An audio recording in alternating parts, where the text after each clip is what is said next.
ये 20 टीमें सिर्फ थानेसर की है। इसके अलावा शाहबाद, पेवा और लाडवा में अभी कार्यरत है, उनकी अपनी टीमें हैं। और जगह जगह जाकर दुकानदार जो है वो कई बार डस्टबिन रखते नहीं है, डस्टबिन रखते भी है तो अभी हमने देखा कि सामने अगर कोई ओपन ग्राउंड है तो उसको डंपिंग ग्राउंड बना देते हैं। एमसी लगातार इस कोशिश में है कि शहर से जो भी छोटे मोटे डंपिंग पॉइंट्स हैं उनको उठाया जाए और उनका रेगुलर पिकअप। अगर गाड़ी नहीं आ रही तो आप हमें बताएं, कंप्लेंट करें, वहाँ गाड़ी पहुँचाना हमारी जिम्मेदारी है। लेकिन गाड़ी आने के बावजूद भी अगर आप सामने जस्ट बिकॉज खुला ग्राउंड और वहाँ पर डंप कर रहे हो तो ये तो बिल्कुल भी नहीं ऐसा एटीट्यूड चलेगा। इसलिए चलानिंग हो रही है और हर रोज़ होगी चलानिंग। ऐसा नहीं है कि आज सिर्फ ड्राइव निकला है। इसके अलावा जो भी इंक्रोचमेंट है या सिंगल यूज़ प्लास्टिक है उसके अगेंस्ट भी हम हैवी चलानिंग कर रहे हैं जितना मैक्सिमम हो सकता है। मैम, बड़ी दुकानों के ऊपर भी कार्रवाई होगी? बिल्कुल हो भी रही है। अभी भी हम गए वहाँ पर जिन लोगों ने इंक्रोचमेंट कर रखा था या सड़क को गंदा कर रखा था, कोई डस्टबिन नहीं है, उनके खिलाफ भी कर रहे हैं और अभी आगे भी अभी चालू ही है अभियान, उनके खिलाफ भी करेंगे। और जो रिपीटेड ऑफेंडर्स हैं, अब ये भी सुनने में आ रहा है कि हम जहाँ गए चलानिंग कर दी, उस टाइम हटा लिया, भर दिए पैसे, फिर दोबारा है। तो इन रिपीटेड ऑफेंडर्स को तो खास करके उनको नोट किया जाएगा और उनसे और भी ज़्यादा नेक्स्ट टाइम चलानिंग करेंगे। और इसके अलावा अगर हमें एज़ पर रूल उनको नोटिस देने की ज़रूरत पड़ी सील के लिए तो वो भी बिल्कुल करेंगे, लेकिन ऐसी गंदगी बिल्कुल टॉलरेट नहीं करेंगे अपने शहर में।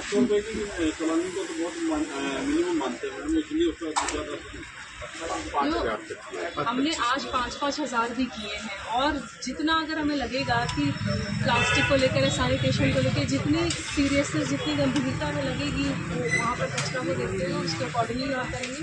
रिपीटेड ऑफेंडर्स का और भी ज़्यादा करेंगे। तो ये तो सिर्फ शुरुआत है। लोगों से मेरा यही अनुरोध है कि आप जैसे हम अपने घर को साफ़ करते हैं वैसे अपनी दुकान को और आसपास के प्रेमाइसेस को भी करें, साफ़ करें। जो लोग आते हैं उनकी भी ये जिम्मेदारी है, सिर्फ दुकानदार की नहीं है।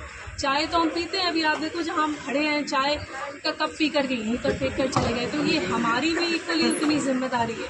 और अगर कोई करता हुआ देखा गया, कोई कस्टमर भी, ये सिर्फ दुकानदार नहीं, कोई कस्टमर भी फेंकता हुआ देखे तो उसको भी उसकी भी वहाँ चलाएंगे। मैम, पॉलीथीन का इस्तेमाल 500 दुकानदार कर रहे हैं, बेचने वाले 5 है। अगर उन 5 दुकानदारों पर बड़ी कार्रवाई की जाए तो पॉलीथीन बिकेगा ही नहीं। बिल्कुल, इसके बाद हम उन पर भी कार्रवाई करेंगे, जहाँ से जो सोर्स है जहाँ से आ रहे हैं उस पर भी करेंगे।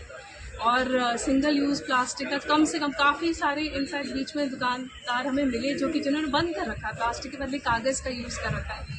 तो मेरी आप सबसे अनुरोध है कि प्लास्टिक को हटा करके कागज़ जो अल्टरनेटिव सोर्स है, बायोडिग्रेडेबल सोर्स है, उसको यूज़ करें।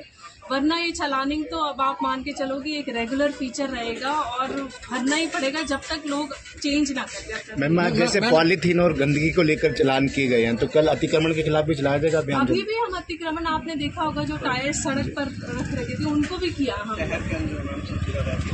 जहाँ एमसी अब पूरी तरह से एक्टिव हो चुकी है, जहाँ जहाँ अतिक्रमण है बिल्कुल उसको हटाया। मैडम, अचानक से आज कार्रवाई की गई है, पहले इसका नोटिस किया गया?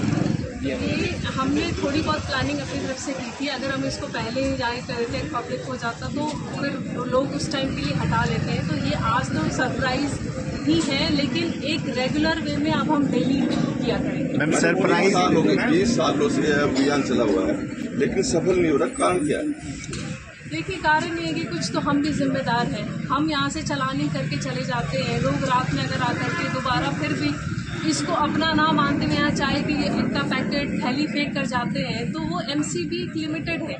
हम एज़ पर रूल हम चलानिंग कर सकते हैं, लेकिन जब तक लोग अपना बिहेवियरल चेंज नहीं लाएंगे तब तक इसको पूरी तरह से। आज हमारे लिए खुशी की बात है कि कुरुक्षेत्र की रैंकिंग भी बहुत अच्छी बढ़ी है। अभी बहुत आगे सफ़र तय करना है। हम 400 से 200 के रेंज पर आए हैं स्वच्छता अभियान, स्वच्छता सर्वेक्षण की जो रैंकिंग होती है।